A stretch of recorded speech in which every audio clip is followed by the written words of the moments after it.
മോള് മോള് സ്വപ്നം കണ്ടെന്നോ? മനസ്സിലായില്ലോടോ തനിക്ക്? ഇതാണ് രക്തം രക്തത്തെ തൊട്ടറിയുന്ന ടെലിപ്പതി.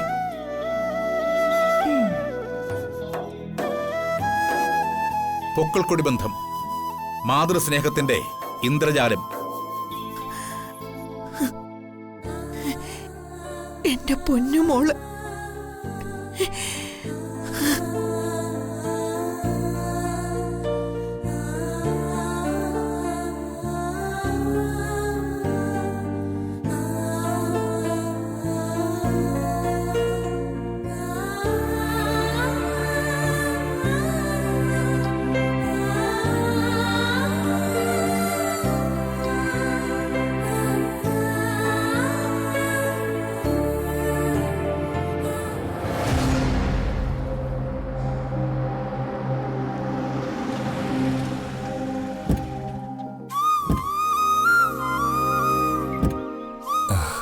സാവിത്രി, എടി സാവിത്രി, ദേ അച്ഛനും അമ്മയൊക്കെ വന്ന് അമ്പലത്തിന്ന്. ഇങ്ങോട്ട് വാ.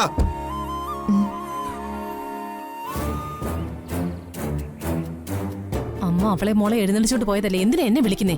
അവര് വരുമ്പോ വിളിക്കണ്ടേ? അമ്മ നൊന്തു പറ്റതാ എന്നെ വേണ്ട, അവളെ മതി. ഇപ്പോഴാണ് ആവശ്യമില്ലാത്ത പറയുന്നത്. മിണ്ടാതിരിക്കുന്നുണ്ട്. അമ്മയ്ക്ക് എത്തിയോ? വാ.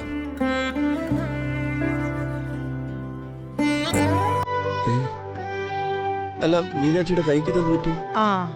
അത് ഗുണ്ടാ ആക്രമണം.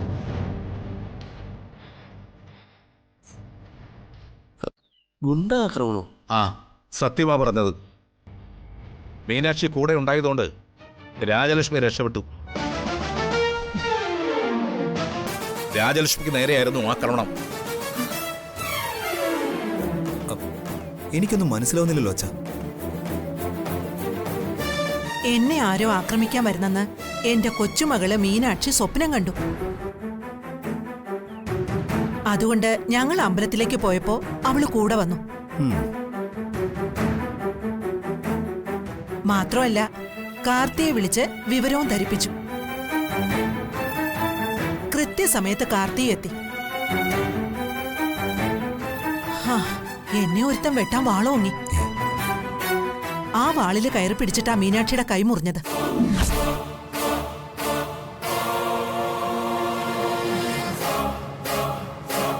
ഞങ്ങള് ഔട്ട് ഹൗസിലേക്ക് പൊക്കോട്ടെ മുത്തശ്ശി, ഒന്ന് കിടക്കണം. അങ്ങനെ പോകുന്നത് ശരിയാണോ? മുത്തശ്ശനും മുത്തശ്ശിക്കും ഇനിയും കൊച്ചുമകളുടെ പ്രൊട്ടക്ഷൻ വേണ്ടേ? ഞങ്ങളെ ആരെങ്കിലും ഉപദ്രവിച്ചാലോ? മാലതി, അമ്മേ, ആരതി കൊണ്ടുവരൂ. ആരതിയോ? അതെന്തിനാ? നിന്റെ അച്ഛമ്മയാ ഞാൻ. അച്ഛച്ചൻ കൈമളേട്ടനും. പക്ഷേ മുത്തശ്ശിന്നും മുത്തശ്ശാന്നും വിളിച്ചതുകൊണ്ട് ഇനി അങ്ങനെ തന്നെ വിളിച്ചാ മതി. ഞങ്ങളുടെ പേരക്കുട്ടിയാ മീനാക്ഷി. മുത്തച്ഛന്റെ നക്ഷത്രക്കുട്ടി. നക്ഷത്രക്കുട്ടൻ ദാ നിൽക്കുന്നു. ദേ, മുത്തശ്ശി ഇങ്ങനെ ചില കുറുമ്പൊക്കെ കാണിക്കും. അത് മുത്തശ്ശിയുടെ സ്വഭാവം മാത്രമല്ല, ശീലം കൂടിയാ. ഞങ്ങളുടെ പേരക്കുട്ടി താമസിക്കേണ്ടത് ഞങ്ങളോടൊപ്പം ചെമ്പകമംഗലം തറവാട്ടില.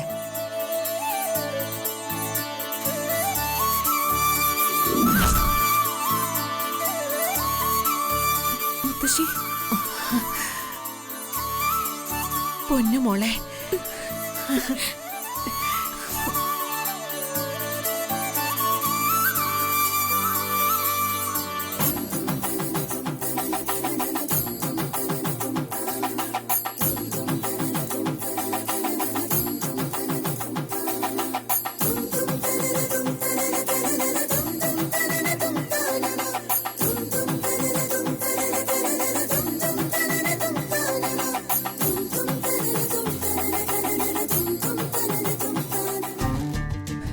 ഇപ്പോഴാണ് അമ്മ ഒരു അമ്മയായത്. ചെമ്പകമംഗലത്തിന്റെ സിംബോളിക് നാടകം. ചിലപ്പോ അടിച്ച് പുറത്താക്കുന്നു, ചിലപ്പം വിളിച്ച് കയറ്റുന്നു.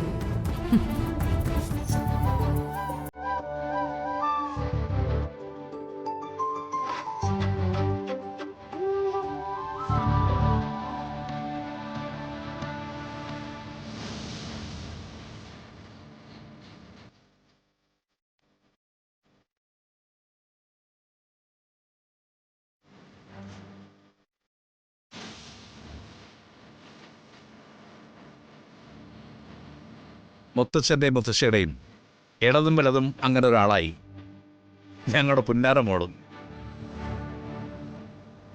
നന്ദിനി കയറി വാ മോളെ.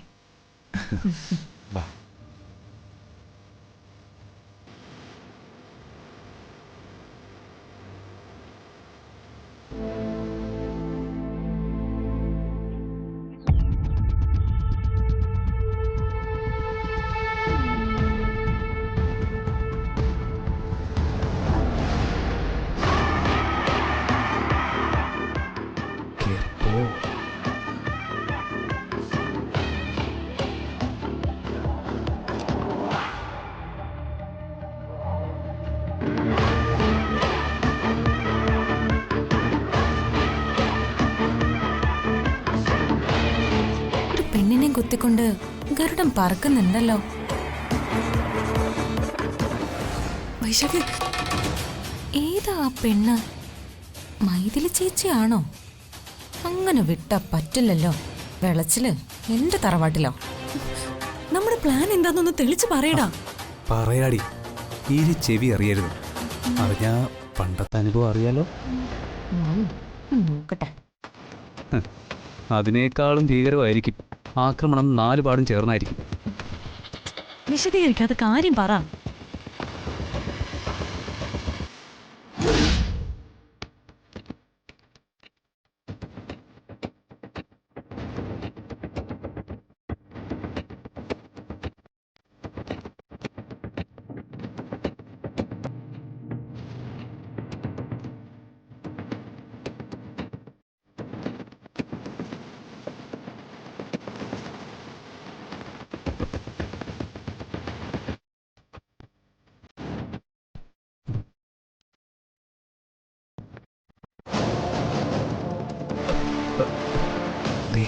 വന്നു ചെമ്പരുന്ത്. രക്ഷപ്പെട്ടോ, അവള് കാണണ്ട, കണ്ണിപ്പെടല്ലേ. ആ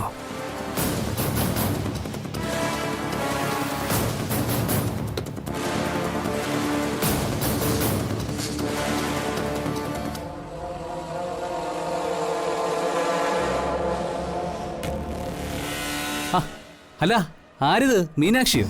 അല്ല, കരമന പാലം. എന്താ മനസ്സിലായില്ലേ? അല്ല, നീ എന്താ ഇവിടെ? ആ, ഞാൻ പറഞ്ഞിട്ടില്ലേ നിന്നോട് എനിക്ക് 6th സെൻസ് ഉണ്ടെന്ന്? പിന്നെ ചില മന്ത്രതന്ത്ര കുതന്ത്രങ്ങളും അറിയാം. അത് കുട്ടാടൻ പൂശാരി എന്ന മന്ത്രവാദി എന്നെ പഠിപ്പിച്ചതാ. അല്ല, നീ എന്താ ഇവിടെ? അതെ, ഞാൻ ഏകാന്തത തേടി വന്നതാ. ഓ, അവളുടെ പേര് ഏകാന്തത എന്നാണോ? ആരുടെ പേര്? അല്ല, നിന്റെ കൂടെ ഒരു പെണ്ണിനെ കണ്ടല്ലോ, അവളുടെ പേരെന്താ? പെണ്ണോ? നിനക്ക് വെറുതെ തോന്നിയായിരിക്കും. എന്താടാ, പ്രേമം വല്ലതും ആണോ? എന്തെങ്കിൽ പറയേ. ഒന്ന് പൊടി അവിടുന്ന്.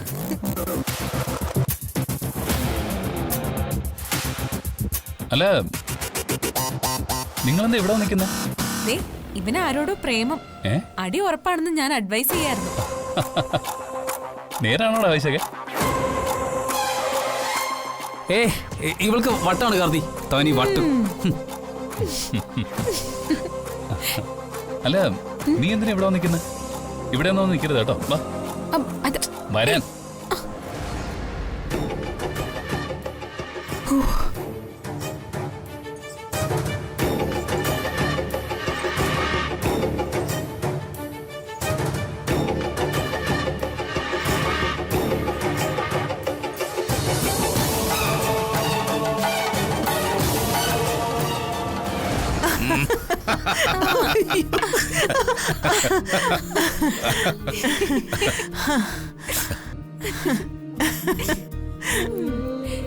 ഇത്രയും നല്ലൊരു മുത്തശ്ശിയും ഞാൻ എന്റെ കുട്ടിക്കാലം മുതലേ സ്വപ്നം കണ്ടു.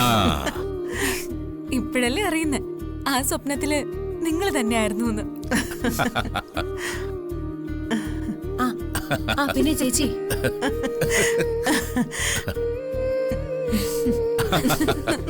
ഇപ്പൊ മനസ്സിലായില്ലേ? ഈ മുത്തശ്ശിക്ക് മോളോടുള്ള സ്നേഹം ഉള്ളിലടക്കി പിടിച്ച് വീർപ്പൂട്ടുമായിരുന്നു. സത്യായിരുന്നു മോളെ. ഈ മുത്തശ്ശൻ പറയുന്നത് 100% സത്യം തന്നെയാ. അപ്പോ ഒന്ന് വെയിറ്റ് ഇട്ടതല്ലേ കൊച്ചു കള്ളി. ദേ വെയിറ്റ് എന്ന് പറഞ്ഞാലേ ഭയങ്കര വെയിറ്റ്.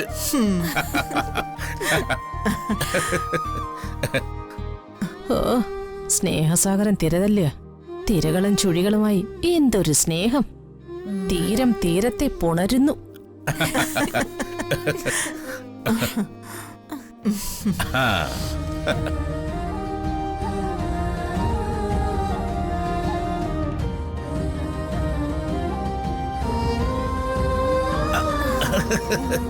ദേ കുശുമ്പ് കുശുമ്പ്. ഈ സ്നേഹസാഗരം ഇവിടെ ഒരു സുനാമിയായിട്ട് വീശാതിരുന്നാ മതിയായിരുന്നു.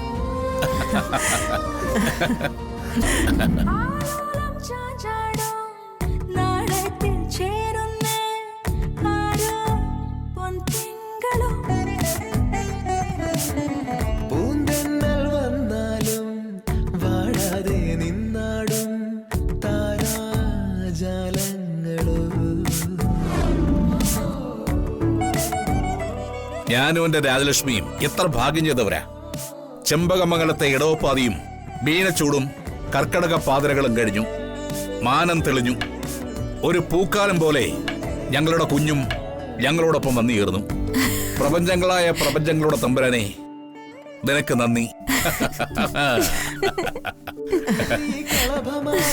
നേരം ആ പരിമളം മന്ദമെൻ ഹൃദയം തഴുകി അഴകേ. സമയമേ നീ ഒഴുകി നീങ്ങാതിവിടെ മതിവരെ നിന്നു തരൂ. ഞാനിതിന് ഫുഡ് കൊടുത്തോട്ടെ മുത്തശ്ശി? ഹാ, അതെന്ത് ചോദ്യം മോളെ. എന്റെ മോള് കൊടുത്തോ?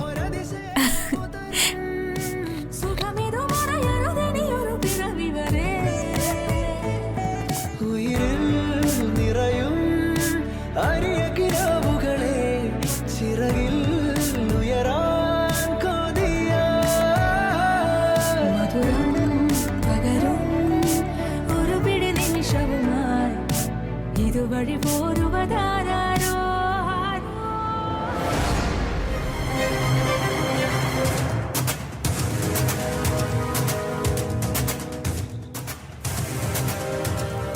എല്ലാം മനസ്സിലായി. അതിനുള്ള മരുന്ന് ഞാൻ തരാം.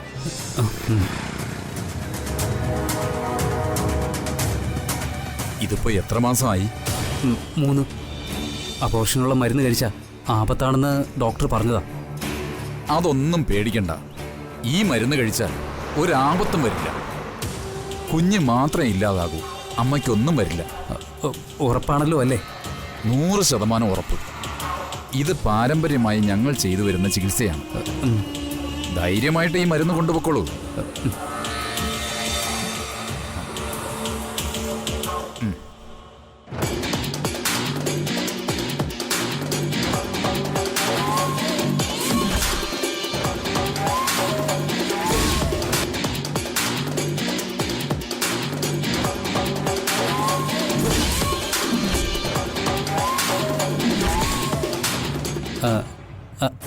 എത്രയായി? 1000 രൂപ.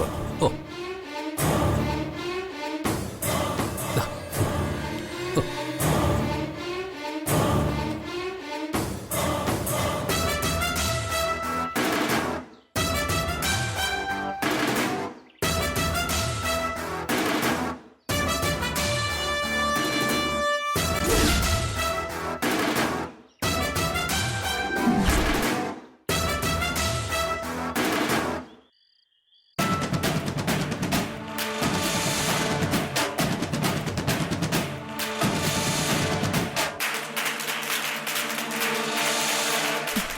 എന്താ ചേച്ചി കലിയുണ്ട് നിൽക്കുന്നേ? ഓ, ഇവിടുത്തെ ഓരോ കാര്യങ്ങൾ ഓർത്തിട്ടേ എനിക്ക് കലി വരിക മാളു. ഹാ, ഇവിടുത്തെ കാര്യങ്ങൾ ഓർക്കാതിരിക്കുന്നതാ ഭേദം. അമ്മ എന്ത് മണ്ടത്രയെ കാണിക്കുന്നേ? ആ മീനാക്ഷി ഇതിനകത്ത് കയറ്റി താമസിപ്പിക്കേണ്ട വല്ല കാര്യം ഉണ്ടായിരുന്നോ? ഹാ, ഇതൊക്കെ ആരോട് പറയാനാ ചേച്ചി? എന്റെ മാളു, എന്തൊക്കെ പറഞ്ഞാലും ആ മാധവിയുടെ വിത്തല്ലേ അവള്. അസത്ത്. അതിന് സംശയമൊന്നുമില്ല. അവൾ ഇതിനകത്ത് കയറി താമസിച്ച കുലദേവതകൾ ഇവിടുന്ന് പറന്നു പോവും. പകരം മൂദേവി വന്ന് ഇവിടെ താമസമാക്കും. അവളിവിടെ കിടന്ന് വിളയ്യ. എല്ലാവരെയും അവള് കയ്യിലെടുത്തു. ആദ്യം അച്ഛനെ, പിന്നെ ഓരോരുത്തരെയായിട്ട്.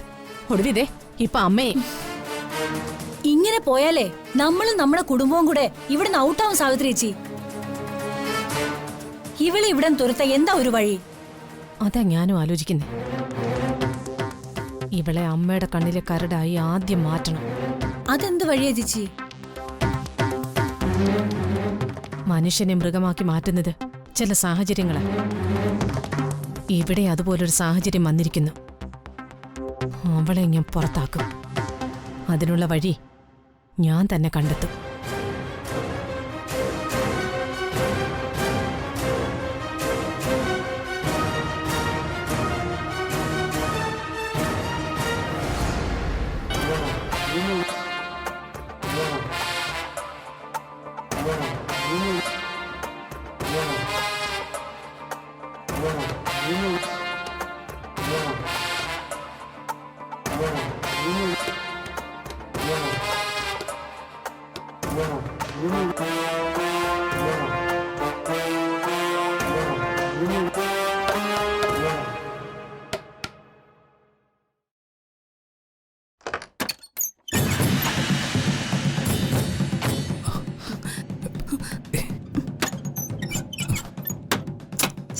വാതിലടയ്ക്കുന്ന എന്തിനാ?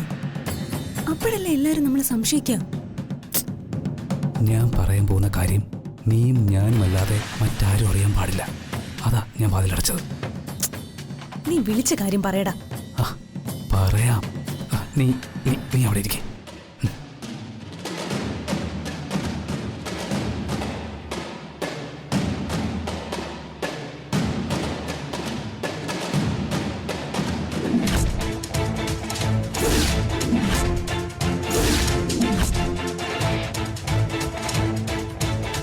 ഇതൊരു ലാട വൈദ്യ നിന്ന പച്ചമരുന്നാണ്. അവരിത് പ്രകൃതിയിൽ നിന്ന് ശേഖരിക്കുന്ന ചെടികളിൽ നിന്ന് ഉണ്ടാക്കുന്നതുകൊണ്ട് ഇതിന് സൈഡ് എഫക്റ്റും ഇല്ല, മറ്റ് ഒരാപത്തും ഇല്ല. അബോഷനാവോ? എനിക്കത് മാത്രം അറിഞ്ഞാൽ മതി. 100% അബോഷൻ സംഭവിക്കുന്ന ആ ലാടൻ പറഞ്ഞത്. അയാള് കാലങ്ങളായിട്ട് ഈ മരുന്നുണ്ടാക്കി വെക്കുന്ന ആളല്ലേ. കുഞ്ഞില്ലാതാവും, അമ്മയ്ക്കൊന്നും പറ്റില്ലെന്നാണ് അയാൾ പറഞ്ഞത്. എന്തായാലും ഈ മരുന്നിങ്ങിത്താ. ഈ ശാപഭാരം ചുമക്കാൻ എന്നെ കൊണ്ടൊന്നും വയ്യ. അല്ല, ഈ മരുന്ന് കഴിക്കുന്നതിന് നിനക്ക് പേടി വല്ലതുണ്ടോ? എനിക്കെന്തിനു പേടി? എന്ത് പ്രതിബന്ധങ്ങൾ വന്നാലും എത്ര വൈകിയാലും ഞാനും നീയും തമ്മിൽ കല്യാണം കഴിക്കും. നിന്റേതല്ലാത്ത ഈ സന്തതി എന്നായാലും നിനക്കൊരു ഭാരം ആവോടാ. എടോ, അതിനെക്കുറിച്ച് ഓർത്തൊന്നും നീ വിഷമിക്കണ്ട. ഞാൻ സ്നേഹിക്കുന്നത് നിന്നെയാണ്. അതിനിടയ്ക്ക് ഈ വക വിഷയങ്ങളൊന്നും എനിക്കൊരു പ്രശ്നമാവില്ല.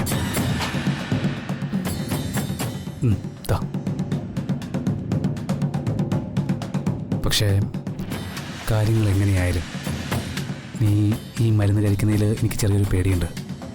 എനിക്കതല്ല പ്രശ്നം. ഞാൻ ഈ മരുന്ന് കഴിച്ച അബോഷനായ അത് ഞാൻ മനഃപൂർവ്വം ചെയ്തതാന്ന് ആരെങ്കിലും പറയില്ലേ? പ്രത്യേകിച്ചും ആ മീനാക്ഷി. അവൾ എല്ലാവരോടും പറഞ്ഞു നടക്കും.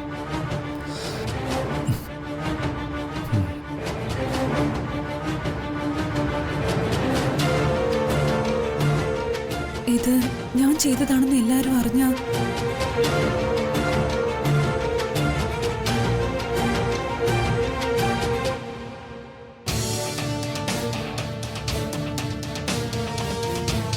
അതിനെ വേറൊരു വഴിയുണ്ട്. താൻ മരുന്നുകതാ.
എന്റെ ദൈവമേ, ആരാണ് ഈ ദ്രോഹം ചെയ്തത്?